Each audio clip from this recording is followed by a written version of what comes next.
Buffalo Soldiers. Who are these super courageous people? Where did they come from? Who were they? What were their missions? How did they rank in terms of the regular fighting forces of America? Who fought the Indians and cattle rustlers and made it safe for white folks who settled the West and Southwest? Who charged up San Juan Hill to rescue Theodore Roosevelt and his Rough Riders? They were identified by the military as the 9th and 10th Cavalry Regiment Colored Troops of the United States of America.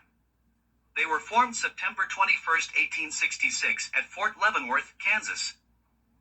One of these brave individuals was Sergeant Major Edward L. Baker, Jr., who was the grandfather of the famed Dexter Gordon, the legendary jazz tenor saxophonist, prominent in the formation of early bebop.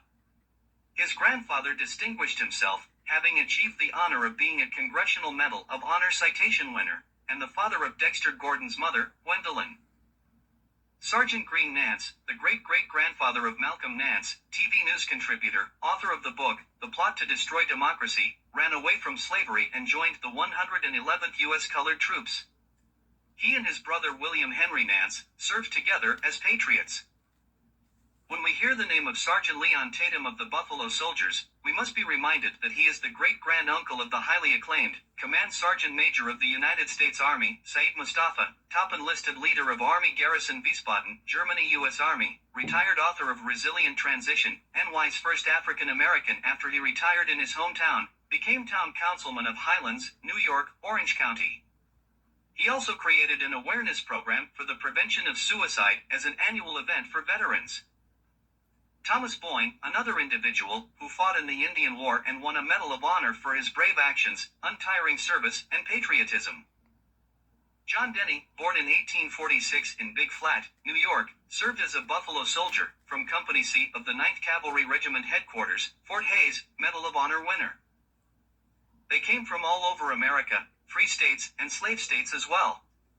When Abraham Lincoln proclaimed the Emancipation Proclamation, he was free to induct former slaves into the Army. Two of his chief advocates for assembling the black man in the military were Frederick Douglass and Martin Delany, who spoke very passionately in favor of the black man joining the country as one of the fighting forces, alongside other patriots, to free the country of the dreaded scourge of slavery. A direct quote from Frederick Douglass, once, "Let the black man get upon his person the brass letters, U.S., let him get an eagle on his button and a musket on his shoulder and bullets in his pockets, and there is no power on earth which can deny that he has earned the right to citizenship in the United States. You will make him a man." These courageous people had a burning desire to prove that their citizenship in America was not a mistake and that they, of all people, who were responsible for America being one of the richest countries in the world, deserved to be free and enjoy all the rights and benefits that this nation had to offer, especially 40 acres and a mule. It has been documented that these fighting forces garnered some 39 Congressional Medals of Honor citations, which proves what a superb fighting outfit they were. Therefore, I will not question their valor. They matched up very well with other soldiers of American armies. They built roads, bridges, and made America safe by fighting Indians and making the West a place that could be safe for white people to settle and prosper. Buffalo Soldier, the name given to them by the Indians, because of their woolly hair mixed with the dust would leave their hair matted and it would take on the appearance of the buffalo, and it would take many arrows to bring them down just as it did the buffalo. In 1898, Buffalo Soldiers charged up San Juan Hill in Cuba to place the flag of the United States of America, to free Teddy Roosevelt and his Rough Riders to win the war.